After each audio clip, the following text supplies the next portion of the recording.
The BMA manages the borderline within 10 Ks or so. Yeah. Inside. What happens now when a person is 11 Ks in? According to the Border Management Authority Act, our area of work, firstly, is all the 72 ports of entries. The 10-kilometer radius is created to enable the Border Management Authority, through the border guards, to intercept people, but be able to do what we call direct deportation. How easy or difficult would it be to move an entire Ford Ranger across a border? The issue of some of the stolen vehicles, high-valued vehicles, when they have to be taken out, some of them get taken out even through the port itself.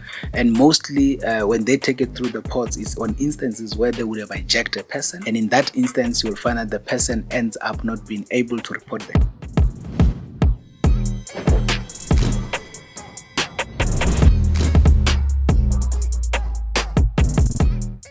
Welcome back to Palatable Politics, a show where we take the complexity out of politics and make it palatable for you. With me, your host, TJ Maslela. Welcome to the show. In today's session, we're going to be discussing the border issues. And who better than to give us insight than the CEO and the Commissioner of the Border Management Authority, Dr. Mike Masiapato. Welcome to the show. No, thank you very much, and I really appreciate the invitation. Thanks. It's a pleasure to always have someone of your stature giving us insight. So you are a strong academic. You have a background in intelligence. You have a master's in law, it is, and a PhD in governance. How did you land up at the Border Management Authority? Yeah, maybe what I can start by indicating is that I, at some point, served at an organization called the National Intelligence Coordinating Committee. It is a structure of government that is created by the Constitution. Its responsibility is to coordinate the intelligence services of the Republic. So sometimes back around 2009, I will say that I had been part of a team that ultimately looked at the challenges relating to border management in the country. And on that basis, recommended that we needed to kind of integrate, border activities into a single structure that should be able to provide a single command and control. That was as far back as then. So on that basis, I then was part of the whole process. And of course, over the years, I moved into other platforms to end up working for the Financial Intelligence Center. So at that time, when I was now with the Financial Intelligence Center, is when I kind of got approached by the Minister of Home Affairs, Dr Mtswaledi, for an engagement with the rest of the other people in terms of trying to get the person who can assist the country in the establishment of Border Management Authority. So because I came from that background, I ultimately, in a way, became successful in the selection process. And that is how I ended up in this portfolio. Okay, all right. And you've highlighted a bit as to the need for it and how it came about. What is the mandate of the Border Management Authority? Yeah, you see, the actual mandate of the Border Management Authority, if you were to look at the actual function, it is located in Section 5 of the Border Management Authority Act.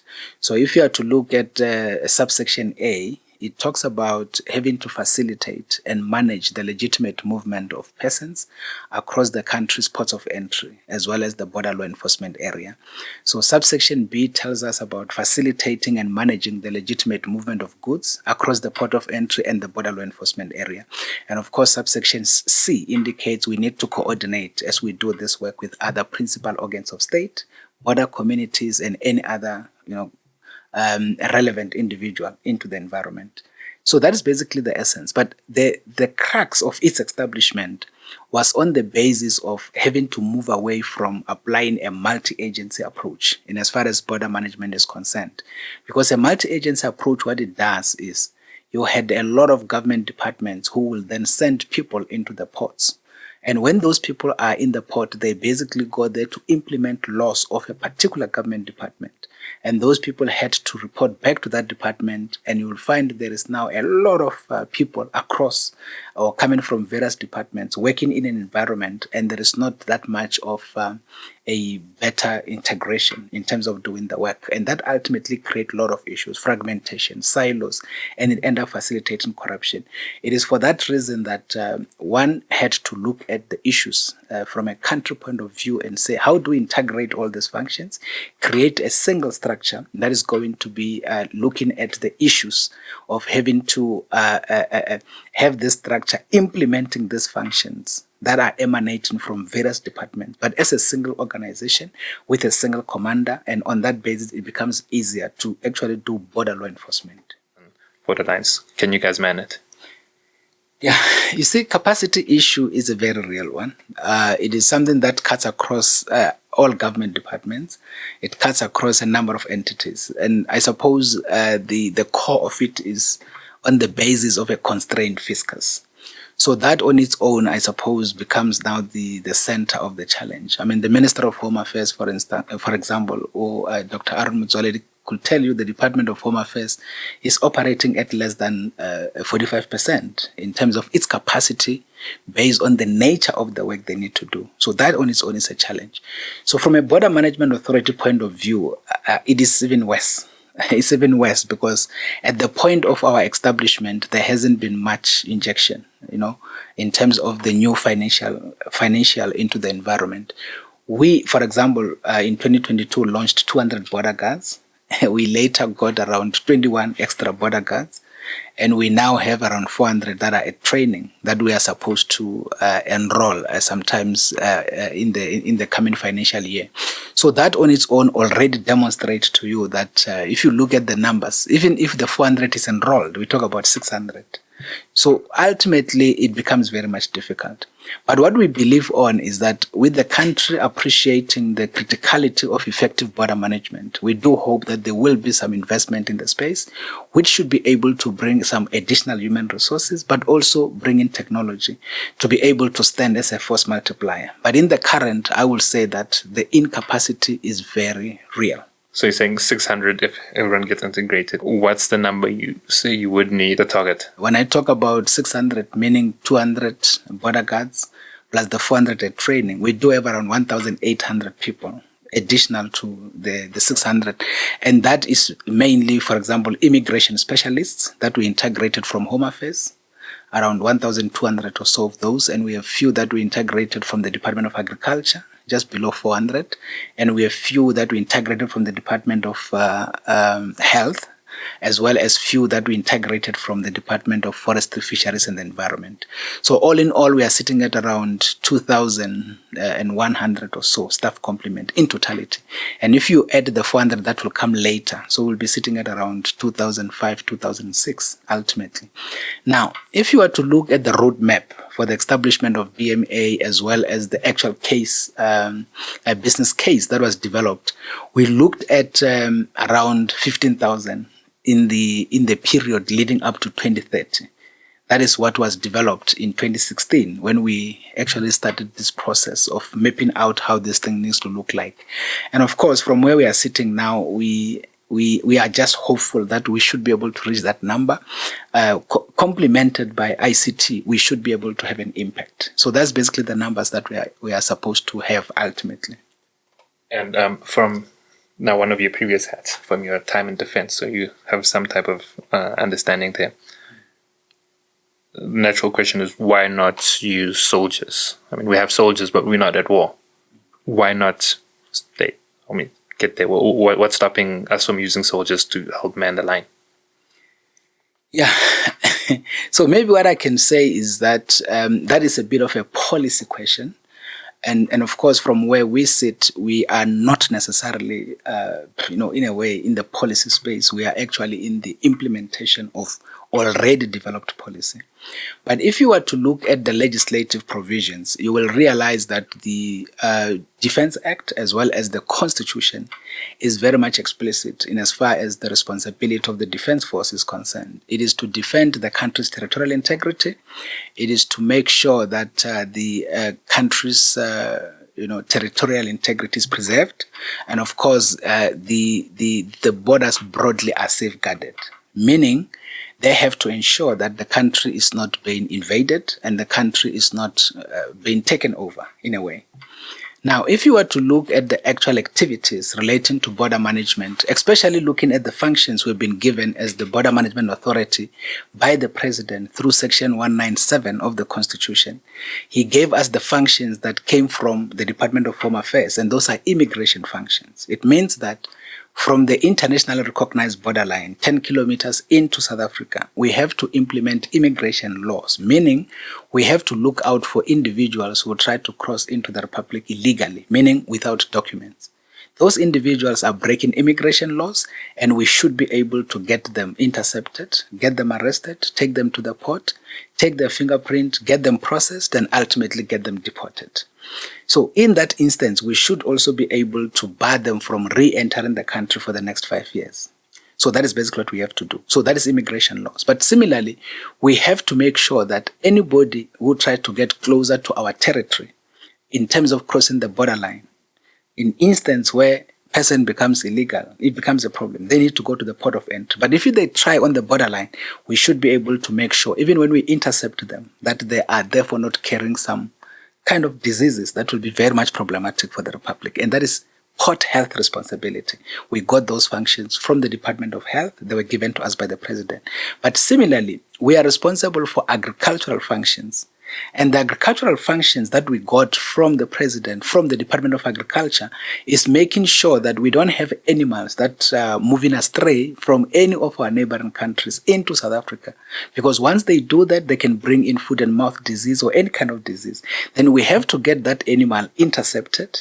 We get that animal quarantined. We had to then bring our veterinary science or veterinary doctors to come and make sure that the animal is therefore inspected to make sure that it doesn't have any disease. Once we do that, we need to be able to take the animal back into the respective country. Now, if you look at the environmental functions, which is environmental biosecurity, we have to protect the country from any invasive species from entering the Republic. Now, if you look at all of these functions, these are the functions that has to do with protecting the Republic from any of these issues, as it were. And if you were to be practical about it, I wouldn't necessarily be sure if you can have a defense force, given the apex nature they are, given the specialized nature they are, and you have them literally running after maybe some cows and stuff because they cross the border illegally. So it is something that is very much basic. You see, the purpose of militaries, across various other jurisdictions, their responsibility is to be able to look at the domestic requirements and be able to advance in foreign jurisdictions, to be able to go get things that we require domestically and be able to use their might and their existence to be able to get that to help the domestic environment. As you will know, even when you have to be deployed in the military in a very particular instance, you still have to get an authorization by the President. You need to get authorization by Parliament and all of those kind of issues. So those are the existing realities. And therefore, I wouldn't necessarily think, why would we want to have that changed? Yeah. What constitutes an invasion?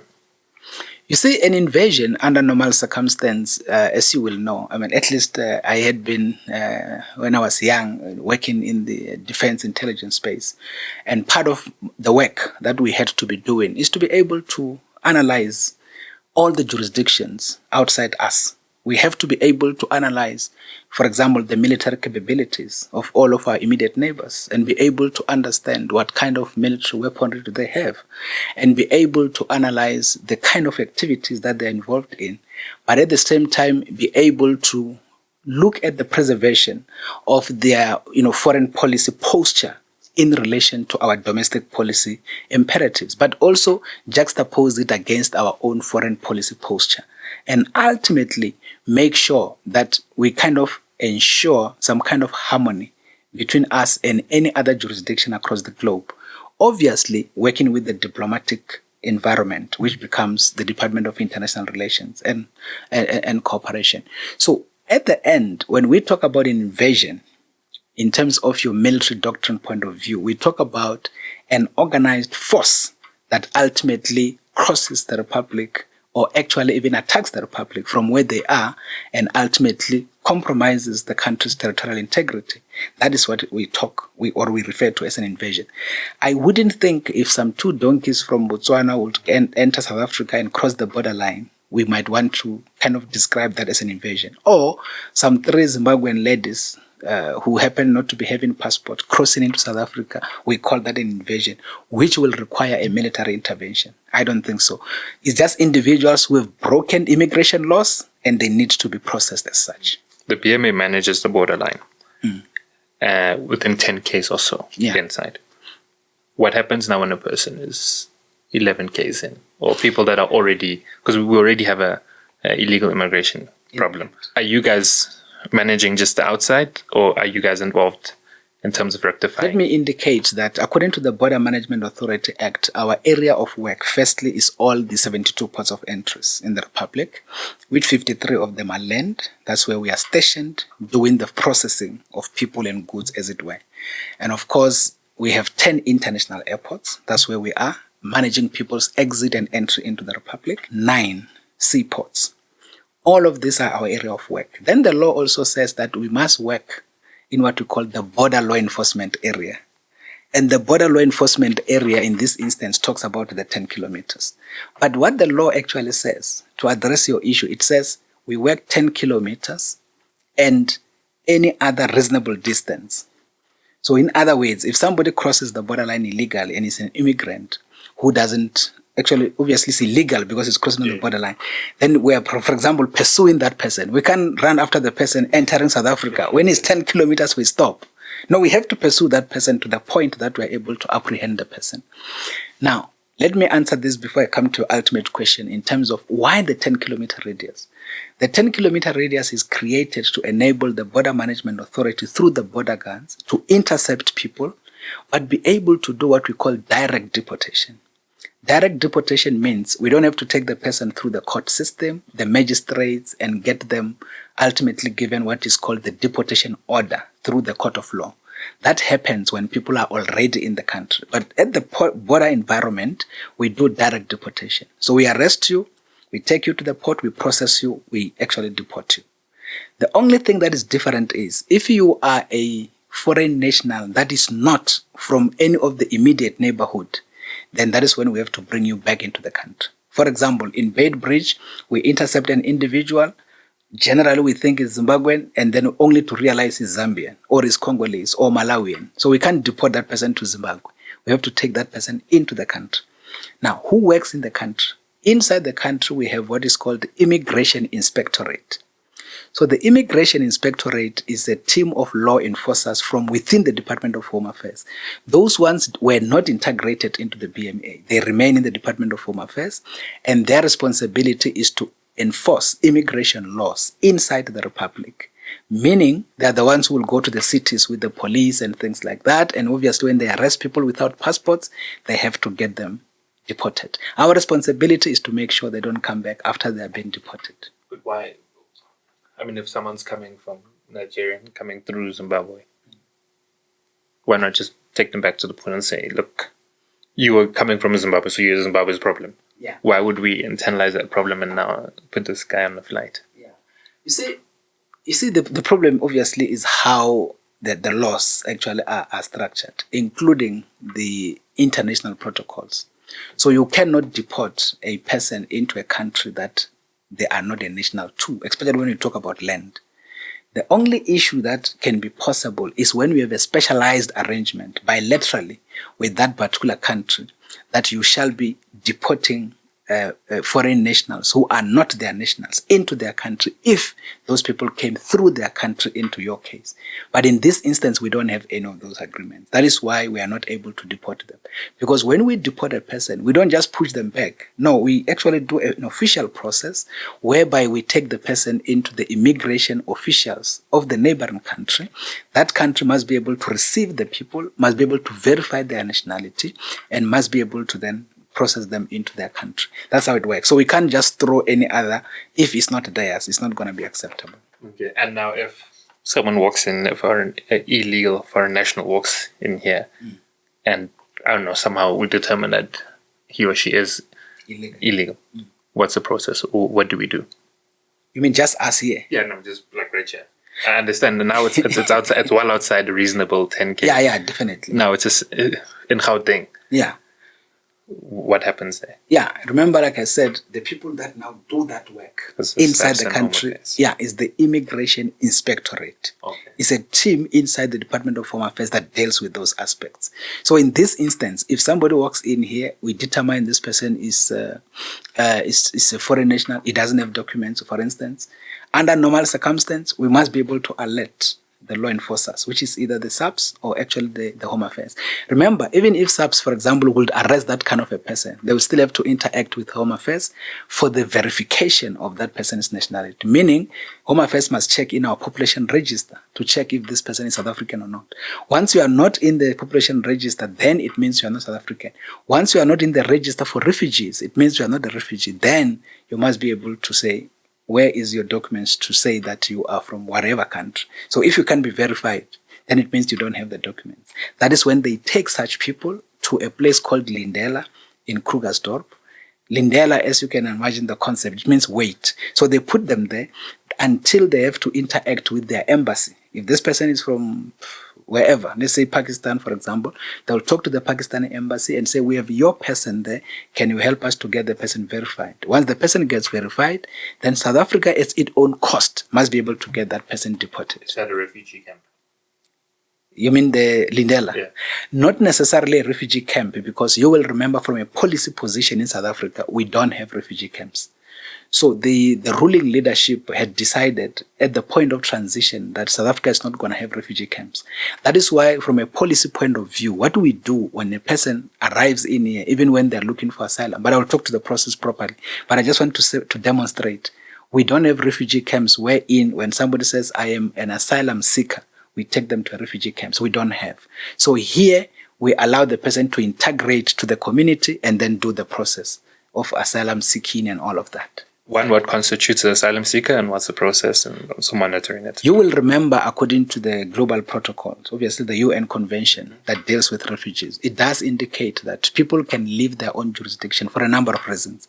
One of those reasons would be because there is a natural disaster, some kind of big earthquakes and stuff like that, and people cannot hide anywhere in their jurisdiction. Then they exit. Or there is some kind of a persecution of those individuals because of their religious beliefs, for instance. Then they can exit that country. Or some kind of war that is taking place in that particular jurisdiction. Then they run away. So those people, when they arrive at your border, as it were, they don't have to have any document. Because if somebody is running away from war, they might not have time to go pick up passports and stuff. Whether they have it or not, it doesn't matter. When they arrive at the port, then they present themselves as an asylum seeker. So when they say that I'm an asylum seeker, the Border Management Authority, the border guards, we then issue them, the immigration specialists, we then issue them with what we call Section 24 a permit. That is the Section 24 according to the Immigration Act. So the Section 24 permit allows you to enter the country without any passport, as it were. And then we will say in that permit, you have 5 days to appear before a refugee reception center in the Republic for you to be able to apply for asylum, as it were. And then from there, you will have to go. You'll know that in Pretoria, we do have the Desmond Tutu Refugee Reception Center. We have one in Cape Town, one in Durban, one in Musina and stuff like that. So they will go to that center and make the application. When they make the application, then the Department of Home Affairs, because they are the ones who deals with refugee applications in the country, they will then give that person a Section 23 permit. And then once it is completely accepted that indeed you are a refugee, or you're an asylum seeker per se, then they will give you your status. And they give you Section 22 permit, which then allows you to stay in South Africa as a refugee.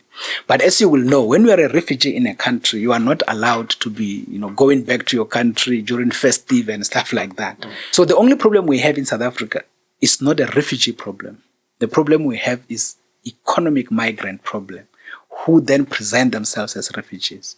And that is what becomes very much difficult to deal with. The way in which our laws had been created, especially from 1994, there hasn't been any anticipation that in 2008, for instance, there will be a real economic challenges in Zim that would have created the situation that today we know is what led us to actually have what is called the Zimbabwean exemption permit and all of those issues. In the same way that we had the Lesotho exemption permit itself, the same way we had the Angolan exemption permit. So those things were not preempted at the time. Hence, our laws were very much relaxed. It is for that reason that today, as we speak, the Minister of Home Affairs is driving a process to actually redefine all of these acts and make sure that we put them proper and we are able to demonstrate that we should indicate that we can only be able to host this number of people on the basis of our economic muscles and on the basis of our capacity to be able to have those people in the environment. Otherwise, if you don't do that, and the current status in terms of our laws, because our laws does not give provision for us to deny anyone. So literally the whole world can walk in and we will not be able to deny it. That's the international law. No, both the convention together with our own laws, because we actually domesticated the international conventions that deals with these issues. So on that basis, for example, I remember I was talking to the minister the other day, indicating that in our own laws, we basically says that no one can be denied from entering South Africa. That is how some of our sections are looking like. So basically meaning that even if you have some criminal fellow coming from another jurisdiction that this is a criminal, based on our legal framework, you cannot deny that person entry.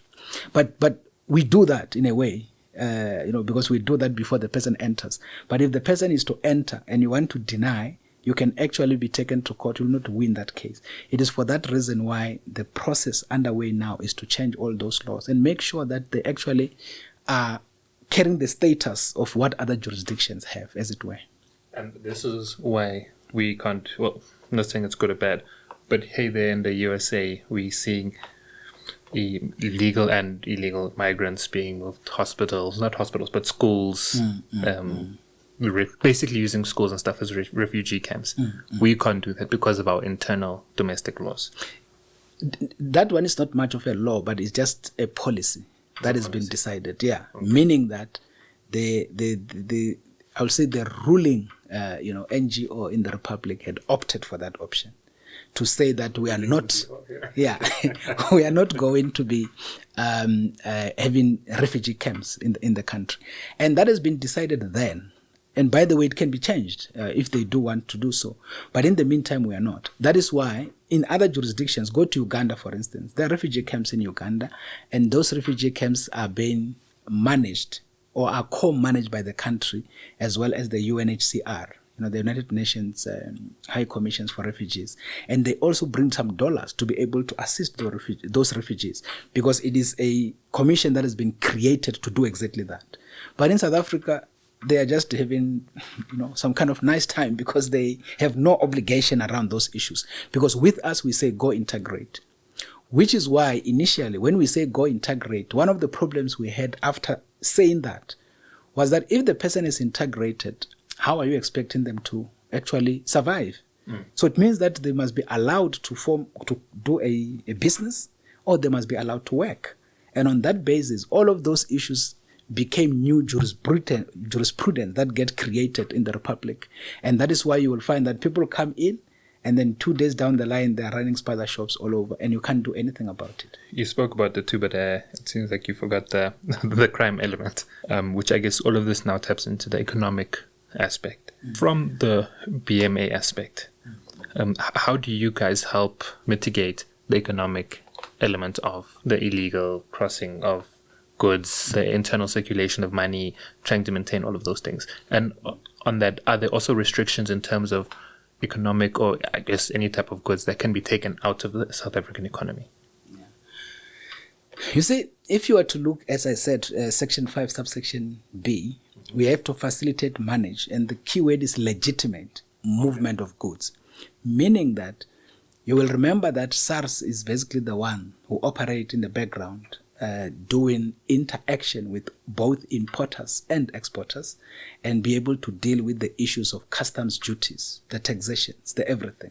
So all of those are the normal movements, and they're all legitimate, and there are no issues on those. Now, where we come in, because we do border law enforcement, we have to be making sure that the goods that indeed comes through are legitimate.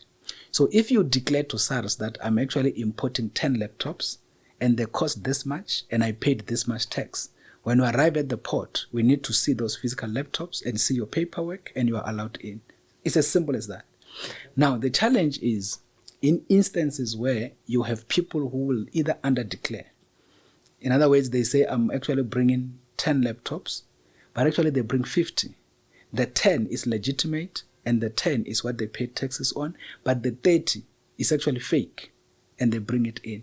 So our responsibility is to be able to pick up the 30 in the process, get it confiscated, and get it destroyed, and be able to make sure that the importer is held accountable in as far as that is concerned.